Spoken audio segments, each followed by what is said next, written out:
আসসালামু আলাইকুম। আপনারা দেখেছেন হঠাৎ খুব খারাপ সংবাদ শুনে অথবা হঠাৎ খুব বেশি ভয় পেয়ে মানুষ অজ্ঞান হয়ে গেছে। এমনটা কেন হয়?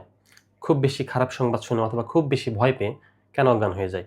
এটাকে আমরা বলি ভ্যাসোভেগাল সিনকোপ অথবা ভ্যাসোভেগাল অ্যাটাক। তো আমরা পড়েছি 12 পেয়ার্স ক্র্যানিয়াল নার্ভস। তার মধ্যে হচ্ছে 10th ক্র্যানিয়াল নার্ভ হচ্ছে ভেগাস নার্ভ। এই ভেগাস নার্ভের ভূমিকা এখানে রয়েছে। ভেগাস নার্ভ এটা হচ্ছে আমাদের 12 পেয়ার্সের 10th ক্র্যানিয়াল নার্ভ এবং এটার নরমাল ফাংশনটা কি হয়? এটা আসলে আমরা যখন কোনো স্ট্রেসে থাকি, স্ট্রেসের পরে আমরা যে রেস্টে যাই, শরীরে আমাদের যখন আমরা কখনো স্ট্রেসে যদি যাই আমাদের শরীর, তো সেক্ষেত্রে সবকিছু বেড়ে যায়। সেখানে গ্লুকোজ বাড়াতে হয়, সেখানে ব্লাড সার্কুলেশন বাড়াতে হয়, সেখানে অ্যাড্রেনালিন সার্জ করতে হয়। তো বডি যখন রেস্টিং পর্যায়ে যাবে, সেই সময়টা কাটিয়ে যাবে।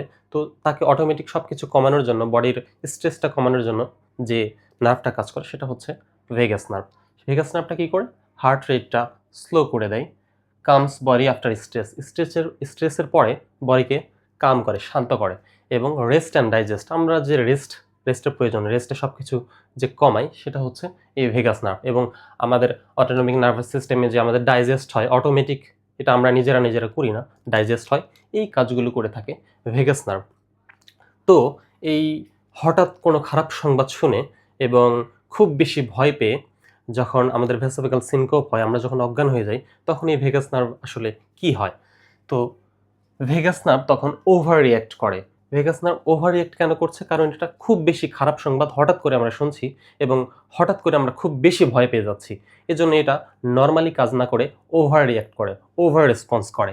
তো দেখা যায় সেক্ষেত্রে হার্ট রেট আমাদের খুবই স্লো হয়ে যায়, খুবই স্লো হয়ে যায় এবং এরপর ব্লাড ভেসেলগুলো ডাইলেশন হয়ে যায়। ব্লাড ভেসেলগুলো ডাইলেশন যদি হয়ে যায় তাহলে আমাদের অটোমেটিক বিপি কমে যাবে এবং বিপি ফল করবে।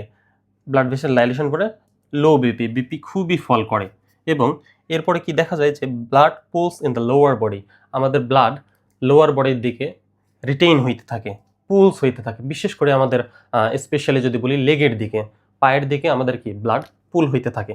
তো পায়ের দিকে যদি লোয়ার লিম্বের দিকে যদি ব্লাড পুল হইতে থাকে তাহলে কি আমাদের ব্রেইনে আমাদের ব্লাড ফ্লোটা কমে যাবে। হঠাৎ ব্রেইনে আমাদের ব্লাড ফ্লোটা সিসেশন হয়ে যাবে। তো ব্রেইনে যদি ব্লাড ভালোভাবে না পৌঁছায়, ব্লাডে অক্সিজেন রয়েছে, সে অক্সিজেন যদি না পৌঁছায় তো আমাদের ব্রেইন স্বাভাবিক কি টেম্পোরারি আনকনশাস ডেভেলপ করবে এবং এটা কিছুক্ষণ সময়ের জন্য। তো সেখানে যেহেতু ব্লাড ফ্লো নেই, এজন্য একটা টেম্পোরারি সেসেশন কাজ করবে এবং আমরা হঠাৎ অজ্ঞান হয়ে যাই। তো এই হচ্ছে এই ভ্যাসোভেগাল অ্যাটাক বা ভ্যাসোভেগাল সিনকোপ, এভাবে হয়। তো আমরা ম্যানেজমেন্ট এটা কিভাবে করতে পারি? কেউ হঠাৎ অজ্ঞান হয়ে গেছে বা ভয় পেয়ে অজ্ঞান হয়ে গেছে, সেক্ষেত্রে আমরা তাকে বুকে জড়িয়ে ধরে থাকবো না। বরঞ্চ আমরা যেটা করব, তাকে ফ্ল্যাট করে শুয়ে রাখবো।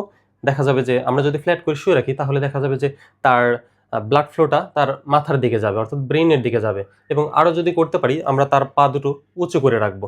তাহলে কি পা উঁচু করলে ব্লাড যেটা পুল হয়েছিল সেই ব্লাডগুলো আমাদের ব্রেইনের দিকে যাবে এবং দেখা যাবে যে 2 থেকে 1 মিনিট বা সর্বোচ্চ 3 মিনিটের মধ্যে পেশেন্ট আবার আগের অবস্থায়, কনশাস অবস্থায় ফিরে এসেছে।